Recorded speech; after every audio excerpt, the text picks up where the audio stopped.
Hello dear students, my name is Ashish sir from Kalol. Today we are going to learn about articles.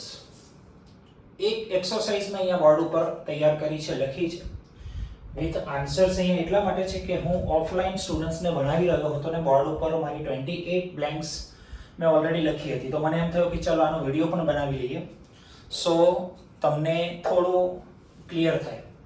આમ તો આપણે rule by પણ જઈ શકીએ કે રૂલ્સ પહેલા ક્લિયર કરીએ and then we have to go on exercise, but પરંતુ કાલે મેં ઓફલાઈન બાળકોને ભણાવ્યું તો મને એમ થયું બોર્ડ ઉપર સરસ સજાવેલી વસ્તુ છે તો લાવો એક એક્સપ્લેન કરતો વિડીયો બનાવી દઈએ, તમારા માટે તો કામ લાગે.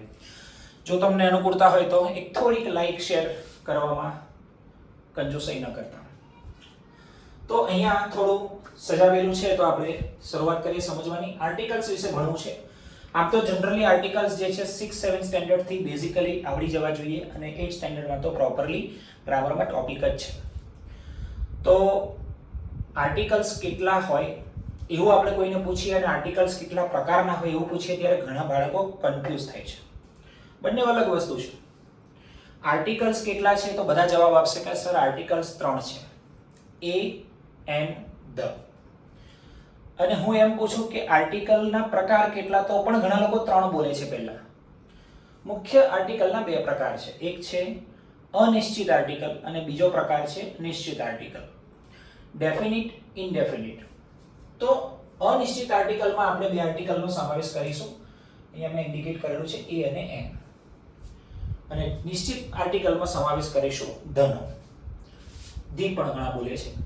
તો જનરલી આર્ટિકલનો ટોપિક કોઈ પણ ટીચર સમજાવતા હોય ત્યારે આપણને અહીંયાથી શરૂઆત કરે છે અને તમે જાણતા હશો કે અંગ્રેજીમાં there are 26 alphabets, right? 26 મૂળાક્ષરો છે. આપણે ABCD જે શીખીએ છીએ A થી Z સુધીમાં તો 26 અક્ષર છે અને એ 26 અક્ષરમાંથી 5 સ્વર છે, A, E, I, O, U, જે તમે અહીંયા જોઈ શકો છો. A, E, I, O, U આ 5 સ્વર છે, વોવલ્સ જેને કહીએ છીએ. એ સિવાયના બાકીના જે પણ એથી ઝેડમાં અક્ષર રહ્યા એ બધા છે વ્યંજન, કોન્સોનન્ટ. તો એ ઈ આઈ ઓ યુ અને મેં અહીંયા નીચે કંઈક ગુજરાતીમાં લખ્યું છે સ્વર, જેમાંથી આપણે બારાક્ષરી બનાવીએ છીએ, જેમાં અક્ષર સાથે એટલે કે મૂળાક્ષર સાથે ચિહ્નો લાગે છે. તો જનરલી ઘણી બધી જગ્યાએ ગોખાવતા હોય છે અથવા બાળકો ગોખી લે છે કે સર અમને આર્ટિકલ આવડે છે કે એ ઈ આઈ ઓ યુ એ 5 સ્વર છે, સ્વર હોય ત્યાં એન લગાવવાનું અને જ્યાં વ્યંજન આવે ત્યાં એ લગાવવાનું. ખોટી વાત છે. એ ઈ આઈ ઓ યુ એ 5 લખવામાં સ્વર છે, પરંતુ ઉચ્ચારણમાં જે આપણી મધર ટંગ માતૃભાષામાં જે સ્વર છે, જેમાં આપણે અ, આ, ઈ, ઉ, એ, ઐ, ઓ, ઔ, અહ, આ જે સ્વર છે એ સ્વરમાંથી જો કોઈ ઉચ્ચારણ થતું હોય, મતલબ કોઈ વસ્તુના નામનો પહેલો અક્ષર જો લખવામાં સ્વર હોય અને બોલવામાં પણ આપણા માતૃભાષાના સ્વરમાંથી થતો હોય, એટલે કે એનું પ્રોનાઉન્સિએશન વોવેલથી એટલે કે સ્વરથી થતું હોય તો ત્યાં આપણે એન લખવાનું છે. અને આ સ્વર સિવાયના કોઈ ઉચ્ચારણ હોય અથવા સ્વર સિવાયનો કોઈ અક્ષર હોય તો ત્યાં લખવાનો છે અ. પરંતુ એની સાથે મેં નીચે દર્શાવ્યું છે કે આ અ અને એન લખતી વખતે ધ્યાન રાખવાનું છે કે જેના નામની આગળ મતલબ જે નાઉનની આગળ આપણે એ અને એન યુઝ કરવાના છીએ એ સિંગ્યુલર એટલે કે એકવચન હોવું જોઈએ અને કલેક્ટિવ નાઉન હોવું જોઈએ. કોઈ જાતિવાચક નાઉન સમૂહ માટે એક કોમન નાઉન હોવું જોઈએ. કેવી રીતે? ધારો કે ફ્લાવર, બોય, ગર્લ. તો બોય એ દુનિયાના કોઈ પણ છોકરાઓ માટે, દુનિયાના કોઈ પણ દેશના કોઈ પણ પ્રકારના દેખાતા છોકરા માટે આપણે બોય યુઝ કરીએ છીએ.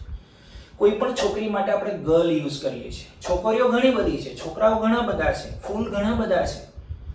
એ બધાના ઇન્ડિવિડ્યુઅલ પોતાના નામ છે, રાઈટ? પરંતુ આખી જાતિ માટે, આખા સમૂહ માટે કોઈ પણ ફૂલ હોય એને આપણે ફ્લાવર કહીએ છીએ, એટલે એને કહીશું અ ફ્લાવર. દુનિયાનો કોઈ પણ છોકરો હોય એના પોતાનું અંગત નામ હોઈ શકે, પણ છોકરાને ઇંગ્લિશમાં આપણે બોય કહીએ છીએ તો અ બોય, બરાબર છે? છોકરી તો ગર્લ, તો અ ગર્લ. તો આગળ આપણે સમજી ગયા હશો કે જાતિવાચક સિંગ્યુલર નામ કેમ છે. વ્યંજન સ્વરની વ્યાખ્યા ખાસ કરીને ફરી એકવાર રિપીટ કરું છું. લખવામાં સ્વર હોય પરંતુ પ્રોનાઉન્સિએશનમાં, પ્રોનાઉન પણ એનો ઉચ્ચાર પણ સ્વરથી થતો હોય. કદાચ લખવામાં સ્વર ન પણ હોય, મતલબ કે એ ઈ આઈ ઓ યુ ન પણ હોય, પરંતુ ઉચ્ચારણમાં જો સ્વર થતો હોય, કોઈ પણ નાઉનના ફર્સ્ટ લેટરનો ઉચ્ચારણ, પ્રોનાઉન્સિએશન પણ જો વોવેલથી એટલે કે સ્વરથી થતું હોય તો ત્યાં પણ તમારે n યુઝ કરવાનું છે. Let's start our exercise. તો એના આધારે જે આન્સર્સ મેં અહીંયા કર્યા છે એના આધારે તમને ડિટેલિંગમાં થોડું ખ્યાલ આવશે. પહેલી ખાલી જગ્યા જે છે બ્લેન્ક છે જોઈએ. જેમ કે અહીંયા સૂચના લખી છે fill in the blanks with proper article, right? તો પહેલું છે I play dash cricket. મેં અહીંયા કાલે બાળકોને એક્સરસાઇઝમાં લખાઈ હતી. તો ઘણા બધાએ એ લખ્યું કે I play a cricket. Generally બાળકો યાદ રાખજો કે આપણે કોઈ પણ ગેમના નામની આગળ n કશું લગાવવાનું નથી. સિમ્પલી થશે I play cricket. I play a cricket નથી કરવાનું. I play a chess નથી કરવાનું. I play a kabaddi, I play a football નથી કરવાનું. ગેમ્સના નામની આગળ આપણે આર્ટિકલ en મૂકતા નથી. તો અહીંયા જરૂર નથી કે બ્લેન્ક આપી હોય એટલે એમાં કંઈક ભરવું જ જોઈએ. અમુક વખત તમને એક્સરસાઇઝમાં આવું પણ આવે, છોડી દેવાનું, ડેશ કરી દેવાનું. તો I play cricket first real clear. ચાલો I am dash student. મેં હમણાં જ કીધું કોઈ પણ જાતિવાચક નામ હોય, કલેક્ટિવ એટલે એક સમૂહ માટેનું એક ચોક્કસ સ્ટુડન્ટ. તો સ્ટુડન્ટ એક વિદ્યાર્થી. તો તમે વિદ્યાર્થી હશો, કોઈ રમેશ, કોઈ સુરેશ, કોઈ મહેશ, કોઈ રીના, મીના, સીના, ગીતા. તમે મારો વિડીયો કોઈ જોતા હશો, તમારું પોતાનું નામ હશે, પણ જો તમે વિદ્યાર્થી છો તો દરેક વિદ્યાર્થીને આપણે સ્ટુડન્ટ કહીએ છીએ. તો સ્ટુડન્ટ એક આખા વિદ્યાર્થીઓના સમૂહને રિપ્રેઝેન્ટ કરતું એક નામ છે. તો એક વચન છે, પાછળ મેં કહ્યું છે સિંગ્યુલર ચેક કરો તો સ્ટુડન્ટ, અને એનો પહેલો લેટર જોઈ લો તમે, S.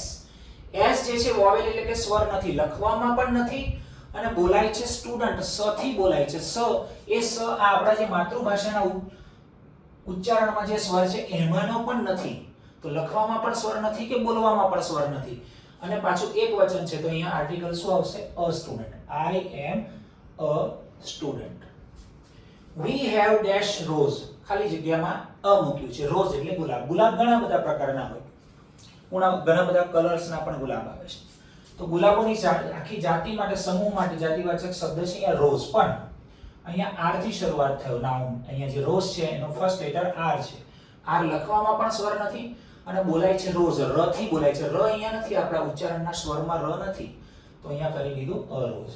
આઈ થિંક ક્લિયર થઈ ગયા છો કે લખવામાં અને ઉચ્ચારણમાં સ્વર નથી હોતો અને એક વચન વાળું કોઈ જાતિવાચક, સમૂહવાચક કોઈ નામ હોય છે તો એમાં અ વાપરીએ છીએ, અને લખવામાં અને બોલવામાં જો સ્વર થતો હોય અને એક વચન હોય તો એમાં n મૂકવાનું છે. યાદ રાખજો, એક વચન પર ભાર મૂકું છું, સિંગ્યુલર પર. નેક્સ્ટ એ જ વસ્તુને વધારે ક્લિયર કરતી નેક્સ્ટ બ્લેન્ક છે she has dash flowers. મેં હમણાં જ કીધું અહીંયા ફ્લાવર નથી, ફ્લાવર નથી, આપણે ફ્લાવર બોલીએ છીએ ફ્લાવર. અહીંયા s લાગ્યો છે પાછળ, ફ્લાવર્સ. તો પુષ્પો, ફૂલો, એક કરતા વધારે ફૂલની વાત છે. અહીંયા બહુવચન છે. અહીંયા પણ એક છોકરીએ કાલે મેં જ્યારે અહીંયા એક્સરસાઇઝ કરાવી ઓફલાઈન ક્લાસીસમાં તો એને અ લખ્યું, ના લખાય. એક છોકરીએ n લખ્યું, એ પણ ન આવે. તો અહીંયા કંઈ જ ના આવે, ડેશ કરી દેવાનું. સિમ્પલ સેન્ટેન્સ થશે she has flowers. તેની પાસે ફૂલો છે, તેની પાસે પુષ્પો છે, બસ પૂરું. નેક્સ્ટ ચાલો we take dash st બસ. હવે અહીંયા ધ્યાનથી જો, મેં અહીંયા n યુઝ કર્યું છે. કેમ? ઘણા લોકોને પ્રશ્ન થશે કે સાહેબ st બસ અહીંયા s લખેલો છે. તો s તો સ્વર નથી, સ્વર તો એ o u હોય. પણ મેં હમણાં જ કહ્યું કે ભલે લખવામાં સ્વર ન હોય પણ બોલવા માટે અ આ ઈ ઈ ઉ ઉ એ ઐ ઓ ઔ અમ અહ. તો અહીંયા st બસ અહીંયા બોલાશે શું? s t. તો અહીંયા st સ ભલે અહીંયા s દેખાય છે પણ બોલાય છે શું? st એ બોલાય છે. ઉચ્ચારણ, પ્રોનાઉન્સિએશન એનું સ્વરથી, વોવેલથી થયું. અને એક વચન છે st બસ, એક બસની વાત કરી છે. તો અહીંયા મારે મૂકવું પડશે પ્રોનાઉન્સિએશનના કારણે n st બસ. આ યાદ રાખજો, ભલા સ્ટુડન્ટ્સ આમાં ભૂલ કરે છે. વન્સ અગેન રિપીટ કરું છું. we take n st bus. Clear થયું? we take n st bus. Next, કારણ કે અહીંયા s બોલાય છે, a થી બોલાય છે. જો અહીંયા પણ s હતું કે અહીંયા સ્ટુડન્ટમાં પણ અહીંયા s હતું, પણ અહીંયા બોલાય છે શું? સ્ટુડન્ટ. સ થી શરૂ થાય છે, સ્ટુ. સ થી શરૂઆત થાય છે. સ એ સ્વર નથી બોલવામાં, પણ અહીંયા s બોલાય છે, a બોલાય છે, st બસ.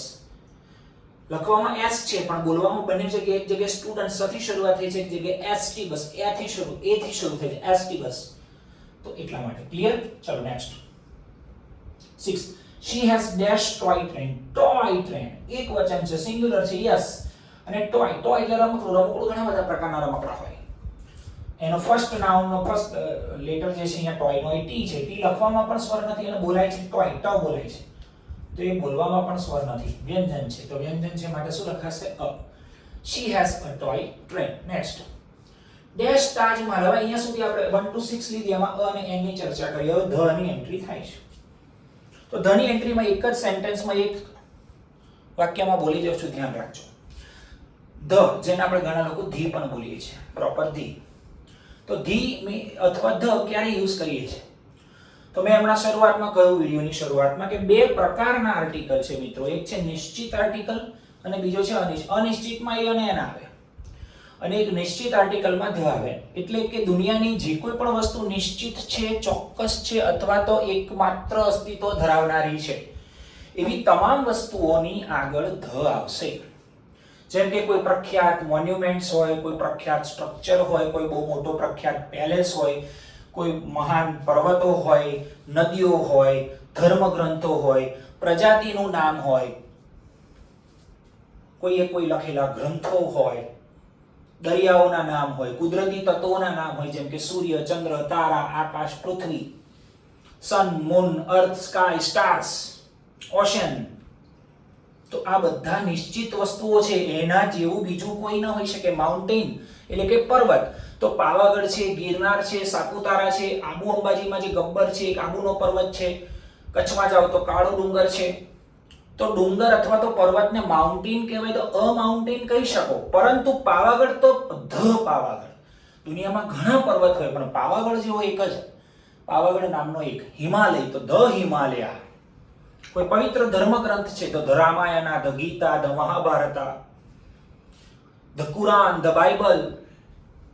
એવી કોઈ પ્રજાતિઓના નામ છે, the Hindus, the Muslims, the Chinese, the Americans, the Indians. આ પ્રકારે પ્રજાતિના નામની આગળ પણ ધ આવશે.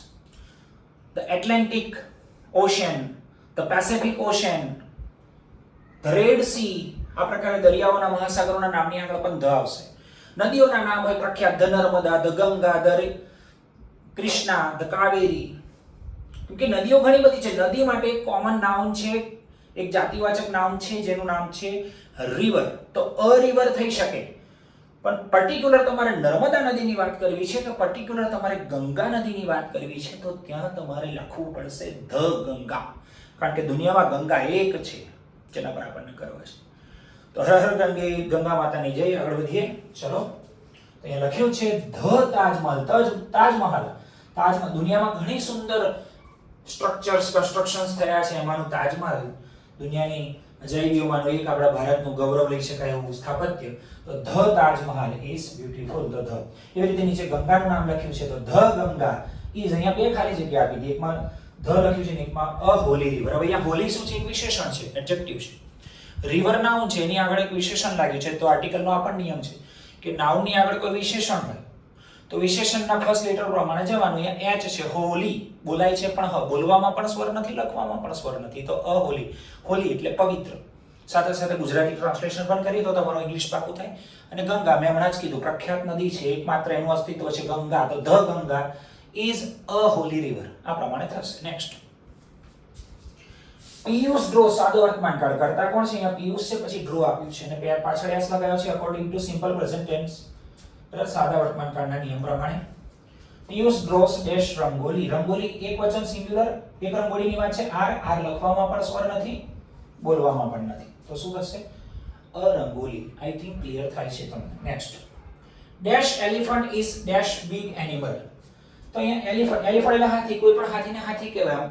ઇન્ડિયાનો હોય કે આફ્રિકાનો હોય કે કેરળના જંગલનો હોય કે પ્રાણી સંગ્રહાલયનો હોય. તો હાથી જાતિવાચક એક વચનવાળું નામ છે. તો હાથીમાં પહેલો લેટર ઈ લખવામાં પણ સ્વર છે અને બોલાય છે એલિફન્ટ. એ બોલાય છે. તો બોલવામાં પણ સ્વર છે, લખવામાં પણ સ્વર છે. તો શું થયું? એન એલિફન્ટ ઇઝ, પછી પાછું બિગ એનિમલ, મોટું પ્રાણી છે. તો બિગ અહીંયા વિશેષણ થયું, એડજેક્ટિવ. તો બિગ વ્યંજન છે, બોલવામાં પણ બ બોલાય છે, બિગ. તો થશે અહીંયા, રાઈટ. તો an elephant is a big animal. Next. Dash હિન્દુઝમાં હમણાં જ કીધું, પ્રખ્યાત પ્રજાતિઓના નામ હોય તો એની આગળ પણ દ આવશે. જો અહીંયા હિન્દુઝ લખ્યું છે, ડેશ હિન્દુઝ એન્ડ ડેશ મુસ્લિમ્સ. તો હિન્દુ અને મુસ્લિમ એ બે એક પ્રજાતિને રિપ્રેઝન્ટ કરતા નામ છે. તો ધ હિન્દુઝ એન્ડ ધ મુસ્લિમ્સ એટલે કે હિન્દુ અને મુસલમાન જે છે, લીવ પીસફુલી ઇન ઇન્ડિયા એટલે કે ભારતમાં શાંતિથી રહે છે. નેક્સ્ટ. અહીંયા લખ્યું છે રામજીભાઈ is an honest. અહીંયા બ્લેન્કમાં મેં n લખ્યું છે, અહીંયા ખાસ સમજવાનું છે, આને પર વધારે ફોકસ કરજો. અહીંયા HONEST છે, honest. અને h એટલે હ બોલે છે, ઘણા લોકો honest નથી બોલવાનું, honest. honest એટલે પ્રામાણિક. તો અહીંયા ભલે h છે, h એ અહીંયા સ્વરમાં નથી ક્યાંય. મેં હમણાં આગળ કહ્યું એમ ઘણા લોકો ગોખે છે કે a e i o u દેખાય તો જ n મૂકવાનું, એવું નથી. જો અહીંયા h થી શરૂ થાય છે નાઉન, એડજેક્ટિવ છે, સોરી, અહીંયા honest man, પ્રામાણિક માણસ. પણ અહીંયા honest નથી બોલાતો, અહીંયા o બોલાય છે, honest. h હોવા છતાં એનો ઉચ્ચાર o થી શરૂ થયો, અને o જે છે એ શું છે, આપણો બોલવામાં સ્વર છે, આપણી માતૃભાષામાં સ્વરમાં આવે છે, એનું ઉચ્ચારણ pronunciation. That's why we have to put an article here, right?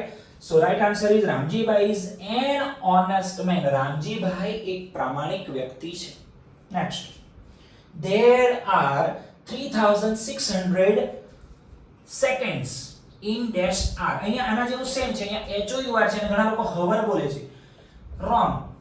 hour નથી, that's hour. hour. It's called hour. હવે hour પણ નથી બોલવાનું, આ એટલા માટે કે જનરલી લોકો hour બોલે છે, hour પણ નથી. It's called properly r. What we have to call it? r. r means કલાક. 1 hour, 2 hour, 3 hour. તો અહીંયા આ બોલાય છે, આ પણ ઉચ્ચારણમાં સ્વર છે, સ્વર હોવાના કારણે અહીંયા n r થશે. તો અહીંયા લખવામાં a e i o u એટલું નથી ચેક કરવાનું, આપણી મધર ટંગ પ્રમાણે સ્વર પણ ચેક કરવાના છે, right? once again repeat, there are 3600 seconds, એટલે કે 3600 સેકન્ડ્સ હોય છે in an hour, એટલે કે એક કલાકમાં 3600 સેકન્ડ હોય છે. I hope તમે સમજતા હશો. નેક્સ્ટ જોઈએ, 28 blanks છે. now we are on 14 number. Mohan is dash naughty boy. Boy it's a noun, but naughty is an adjective છે. તો એડજેક્ટિવ નો ફર્સ્ટ લેટર પ્રમાણે આપણે અહીંયા આર્ટિકલ મૂકવાનો છે. n છે, n અહીંયા લખવામાં સ્વરમાં પણ નથી ને બોલાય છે, naughty ન બોલાય છે, એ પણ સ્વરમાં નથી. લખવામાં બોલવામાં બેવ સ્વર નથી, એટલે કે બંનેમાં વ્યંજન છે, બધા સિંગ્યુલર એકવચન છે. તો શું થશે? અ naughty boy. Mohan is a naughty boy. Mohan તોફાની છોકરો છે. મોહનિયા અથવા તમારી આસપાસ કોઈ મોહન હોય તો એને કહેજો. Dash egg is white. Egg, ઈંડું. અહીંયા જનરલી ઈ કેપિટલ ના આપો તો વધારે સારું રહે, કારણ કે કેપિટલ અહીંયા શરૂ થઈ જશે ફર્સ્ટ લેટરમાં. આ પણ મારે કહેવાનું છે, કાલે જે અહીંયા ઓફલાઈનમાં મેં આ એક્સરસાઇઝ કરાવી તો ઘણા સ્ટુડન્ટ્સ અહીંયા ખાલી જગ્યાની જે શરૂઆત હોય, અહીંયા ધ અથવા તો જે પણ શરૂઆત અહીંયા આવે એમ તો એ સ્મોલ લખે, ટી સ્મોલ લખે. કોઈ પણ સેન્ટેન્સની શરૂઆતમાં બિગનિંગમાં ફર્સ્ટ લેટર કેપિટલ હોવો જોઈએ. આ વસ્તુ ઘણા લોકો ભૂલી જાય છે, ધ્યાન રાખજો. તો અહીંયા એગનો ઈ આપણે સ્મોલ કરી દઈએ છીએ. એન એગ તો બધા જાણે છે, ઈ છે એ લખવામાં પણ સ્વર છે ને બોલાય છે એગ, એ બોલાય છે એગ.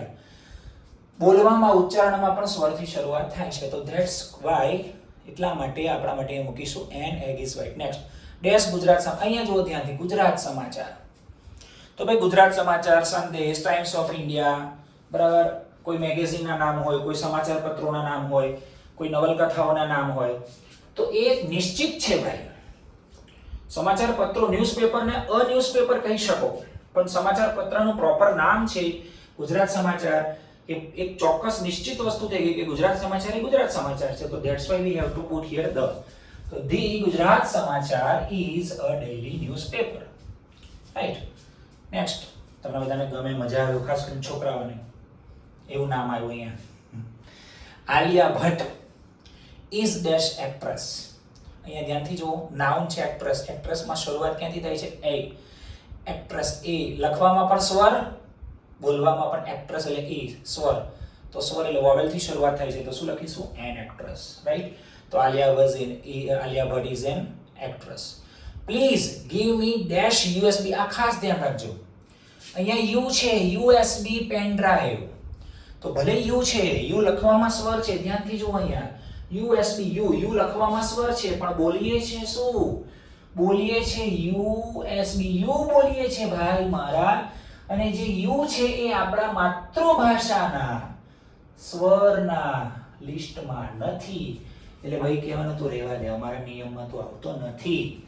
તો યુએસબી, યુ એ વ્યંજન છે, ઉચ્ચારણ વાઇઝ, પ્રોનાઉન્સિએશન વાઇઝ અહીંયા સ્વર વોવેલ નથી. That's why a USB. બાકી જે લોકો પેલું ગોખે છે ને કે એ ઈ આઈ ઓ યુ હોય એટલે આપણે એન મૂકી દેવાનું, તો અહીંયા કોઈ એન મૂકી દે તો શું થઈ જશે? રોંગ. તો right answer is please give me a USB pen drive. Are you still studying? Are you still studying? Are you still studying in dash old building? Old o એ સ્વર છે, લખવામાં પણ અને બોલવામાં પણ old o બોલાય છે, સ્વર છે, તો that's why અહીંયા શું થશે an old building. Question mark લખવાનું રહી ગયું તો મેં હમણાં કર્યું. Are you still studying in an old building? આપણે જ્યારે વાક્ય બોલતા હોઈએ ત્યારે પણ આપણે કોઈ સાથે પ્રોપર જેમ ગુજરાતીમાં કેમ ઉતાર ચઢાવ સાથે જેને આરો અવરો કહીએ છીએ, રાઈટ? એ પ્રમાણે ઇંગ્લિશ વાંચવામાં પણ ઘણા લોકોને તકલીફ પડે છે, તો એ પ્રમાણે are you still studying in an old building? Next, ફટાફટ 20 number. Kia is dash intelligent girl. તો અહીંયા I છે, બરાબર. બ્લેન્ક પછી તરત જોઈ લેવાનું છે, એડજેક્ટિવ હોય અથવા તો નાઉન હોય. I એડજેક્ટિવ છે, I એ શું છે સ્વર, વોવેલ છે અને બોલાય છે પણ ઇન્ટેલિજન્ટ. ઈ બોલવામાં પણ સ્વર છે, I લખવામાં પણ સ્વર છે, એટલે an intelligent girl. Clear? We shall, next 21 number, we shall travel to Rajkot by dash ST bus. અહીંયા ST બસ નું આગળ આવી જ ગયું છે, તો મેં તમને સમજાવી દીધું છે કે અહીંયા ભલે S છે એ લખવામાં સ્વર નથી પણ બોલાય છે ST બસ, એ બોલાય છે, તો અહીંયા શું થશે an આર્ટિકલ થશે. Clear? We shall travel to Rajkot by an ST bus. 22 number. She returned after dash hour and dash half. અહીંયા ફરી h, અહીંયા આગળ પણ સમજાવી દીધું છે, HOUR છે ને હવર નહીં બોલાય, એને r બોલાશે એટલે કે કલાક માટેનો. h વ્યંજન છે પણ બોલવામાં સ્વર છે r. અહીંયા હાફ h લખવામાં પણ વ્યંજન છે ને બોલાય છે પણ હ વ્યંજન, એટલે અહીંયા અ આવશે, અહીંયા n આવશે. She returned after an hour and a half. Clear? Next. The Chinese, મેં અહીંયા the કેમ લખ્યું છે કારણ કે ચાઇનીઝ એ કોમ્યુનિટીને રિપ્રેઝન્ટ કરતો વર્ડ છે, રાઈટ? જેમ ઇન્ડિયન્સ, અમેરિકન્સ એ પ્રમાણે. તો the Chinese have built, પછી નેક્સ્ટ અહીંયા બ્લેન્ક હતી, a huge wall. અહીંયા h છે પણ અહીંયા બોલાય છે હ, huge, તો a huge wall. તો અહીંયા the Chinese અને અહીંયા a huge wall. ડેશ અહીંયા પણ એવું છે. અહીંયા તમને થશે કે સાહેબ કેમલ છે, ઊંટ, મેં હમણાં હાથીમાં અહીંયા એન એલિફન્ટ લીધું, તો અહીંયા કેમલમાં અ કેમલ કેમ નહીં? તો અહીંયા તમે ધ્યાનથી જુઓ, ચોક્કસ થઈ જાય છે અહીંયા પ્રાણી, કેમ કે પાછળ શું કહ્યું છે dash camel is dash useful animal, કે ઉપયોગી પ્રાણી છે. તો કોઈ વ્યક્તિ ચોક્કસપણે એક ઊંટને દર્શાવીને કહેલું છે, તો ઊંટ માટે ચોક્કસપણે વપરાતું આ વાક્ય છે કે ઊંટ ઉપયોગી પ્રાણી છે, એટલે ઊંટ માટેની જ આ વાત છે. અહીંયા નિશ્ચિત થઈ ગયું હોવાથી અહીંયા થશે the camel is a useful. તો અહીંયા ધ્યાનથી જુઓ, અહીંયા યુ છે યુઝફુલ માં, તો યુ જે છે લખવામાં સ્વર છે પણ બોલાય છે શું? યુ. યુ શું છે? બોલવામાં સ્વર નથી, એ ઉચ્ચારણમાં વ્યંજન છે, તો અયુઝફુલ એનિમલ થશે. અને કેમલ અહીંયા નિશ્ચિત થઈ ગયું કે કોઈ ઉપયોગી પ્રાણી. કયું ઉપયોગી પ્રાણી? તો ઊંટ. તો ધ કેમલ અહીંયા નિશ્ચિત થઈ ગયો હોવાથી the camel is a useful animal. Ahmedabad is, અહીંયા નેક્સ્ટ જઈએ 25 number. Ahmedabad is one of dash biggest cities in Gujarat. તો અહીંયા જો બિગેસ્ટ ડિગ્રીસ નો પણ આપણે એક વિડિયો મૂકીશું. કોઈ પણ જગ્યાએ તમને આવું દેખાય ને બિગેસ્ટ, ક્લેવરેસ્ટ, બરાબર છે, થિનેસ્ટ, ફાસ્ટેસ્ટ, ટૂંકમાં પાછળ EST વાળું કંઈક દેખાય, એ છે સુપરલેટિવ ડિગ્રી, શ્રેષ્ઠતમ કક્ષા દર્શાવવા માટે વપરાતી ડિગ્રી. ને જ્યારે આવી EST વાળા વર્ડ જે છે અથવા ક્યાંક મોસ્ટ લખેલું આવે તો ત્યાં દરેક જગ્યાએ સુપરલેટિવ ડિગ્રી સમજવાનું, અને એવી કોઈ પણ સુપરલેટિવ ડિગ્રીના સેન્ટેન્સમાં એવા EST વાળા નાઉનની સાથે આવશે હંમેશા the, એનું યાદ રાખજો. નેક્સ્ટ જઈએ 26 number. This is dash orange. અહીંયા જુઓ એક જ સેન્ટેન્સમાં અહીંયા બે ખાલી જગ્યા છે. ફર્સ્ટ ટાઈમ જ્યારે હું કોઈ ઓબ્જેક્ટની વાત કરું છું, અહીંયા ઓબ્જેક્ટ છે orange, તો this is an orange. ઓ છે એ લખવામાં પણ સ્વર છે ને ઓરેન્જ ઓ બોલાય છે, એ પણ બોલવામાં પણ સ્વર છે, તો an orange. This is an orange, full stop. પહેલી વાર જ્યારે આવ્યો આ ઓબ્જેક્ટ ત્યારે આપણે એ અને n ના રૂલ પ્રમાણે લખ્યું, પરંતુ ધનો નિયમ એક એવો પણ છે કે જ્યારે કોઈ એક ઓબ્જેક્ટની વાત, કોઈ એક વસ્તુની વાત સેન્ટેન્સમાં એકવાર આવી ગયા પછી એ જ ઓબ્જેક્ટની વાત બીજી વાર જ્યારે કરવામાં આવે ત્યારે એ નિશ્ચિત થઈ જાય છે કે આપણે પર્ટિક્યુલર કોઈ ઓબ્જેક્ટ વિશે વાત કરી રહ્યા છીએ, કોઈ વસ્તુ વિશે વાત કરી રહ્યા છીએ. એ નિશ્ચિત થઈ જતું હોવાના કારણે એકની એક વસ્તુનો ઉલ્લેખ જ્યારે અન્ય વખત એટલે કે બીજી વખત આવે ત્યારે ત્યાં આપણે સેકન્ડ ટાઈમ એના માટે ધ યુઝ કરીએ છીએ. એટલા માટે આ સેન્ટેન્સમાં તમે જુઓ કે ધીસ ઇઝ એન ઓરેન્જ, પછી બીજી વાર જ્યારે ઓરેન્જની વાત આવે છે ત્યારે લખ્યું છે the orange is big. Orange જે છે એ મોટું છે. Next, I have a 1 year. હવે અહીંયા પણ ધ્યાનથી મસ્ત ઇન્ટરેસ્ટિંગ છે, અહીંયા ઓ છે. ઓ જે છે એ લખવામાં સ્વર છે પરંતુ બોલાય છે શું? વન. અને બોલાય છે વ. વ જે બોલાય છે વ આપણો બોલવામાં સ્વર નથી, તો અહીંયા અ થશે, રાઈટ? એન નહીં આવે. I have a 1 year old daughter. મારે 1 વર્ષની નાની દીકરી છે. જો કે મારે નથી, મારી મસ્તીખોર તોફાની છોકરો છે 7 વર્ષનો આરુષ. નેક્સ્ટ 28. તો એમાં છે ડેશ છે, તો આપણે કહી દીધું કુદરતનું કોઈ ચોક્કસ તત્વ, સૂર્ય, ચંદ્ર, તારા, આકાશ, પૃથ્વી, કોઈ ગ્રહ, તો એની આગળ ધ આવશે. ધ સન નિશ્ચિત છે, સૂર્ય એક છે, નિશ્ચિત છે. ઇન્ડિયામાં હોય કે અમેરિકામાં હોય કે ઇંગ્લેન્ડમાં હોય કે આફ્રિકામાં હોય, જ્યાં જાઓ ત્યાં સૂર્ય એક જ છે. એક જ સૂર્ય આખી પૃથ્વીને પ્રકાશિત કરી રહ્યો છે. અને અત્યારે આપણને પરસેવેરેટ જે પણ કરી રહ્યો છે, એસી ચાલુ કરીને વિડીયો રેકોર્ડ કરું છું, છતાં પણ થોડી ટી શર્ટ પડેલી હતી, મોડું થયું, દિવસમાં 10 વાર ધોવું પડે, 2-4 વાર નહાવું પડે, એવી હાલત થાય છે.